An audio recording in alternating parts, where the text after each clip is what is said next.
দুঃখ লুকাতে পারা একটা শিল্প, কষ্ট লুকাতে পারাও একটা শিল্প, যন্ত্রণা লুকাতে পারা একটা শিক্ষা, একটা যোগ্যতা, একটা আর্ট, একটা অর্জন বলতে পারেন।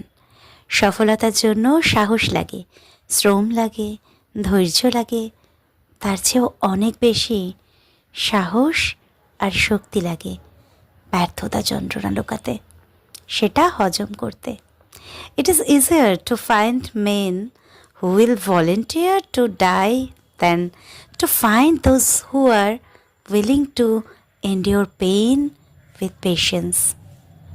It's written by Julius Caesar. আপনি গত 5 বছর ধরে কাঙ্ক্ষিত চাকরির জন্য চেষ্টা করেই চলেছেন। যে চাকরি পেয়েছেন সেই সবাই বাহবা দিল। আপনি যার পরনাই খুশিও হলেন, আনন্দে বিগলিত হলেন, ভাসলেনও আনন্দে। কিন্তু আপনি যে গত 5টা বছর দিনের পর দিন পুড়েছেন, কষ্টকে গোপন করেছেন, সেটা কি মশাই কেউ দেখেছে? দেখেনি। আপনি যে পদে পদে লাঞ্ছিত হয়েছেন, সেটা কি সবাই জানে? জানে না।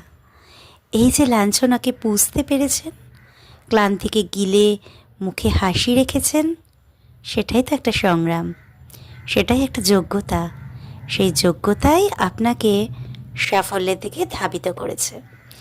একটা রিলেশনশিপ টিকে থাকে কেন জানেন? কারণটা শুধু এই নয় যে আপনি পারফেক্ট পার্টনার পেয়েছেন।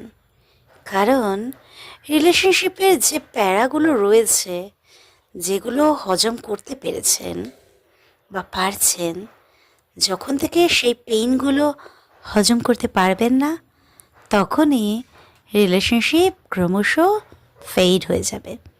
দীর্ঘদিন যাদের সম্পর্ক টিকে আছে, বিয়ে টিকে আছে, সেটা কিন্তু প্রতিদিন তাদের ভালোবাসা হাবুডুবুর কারণে নয়, বরং বিচ্ছেদের কারণ হয় এমন যে মুহূর্তগুলো শিল্পের সাথে তারা তা মেকআপ করতে পারেন।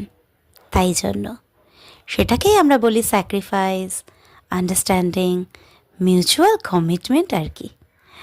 ভালোবাসায় হাবুডুবু খাওয়ার চেয়ে অনেক বেশি কঠিন হলো এই স্যাক্রিফাইস, এই আন্ডারস্ট্যান্ডিংগুলো। বুক ভরা ভালোবাসা সবার থাকে, কিন্তু বুক ভরা স্যাক্রিফাইস সবাই করতে পারে না মশাই। সেখানেই সম্পর্কগুলো টলে যায়, দুর্বল হয়ে ছিঁড়ে যায়। কন্টিনিউয়াস পারস্পরিক বিশ্বাস রাখা এটা অনেক কষ্টের, এবং এই কষ্টটা হজম করতে শিখতে হয়। এটাও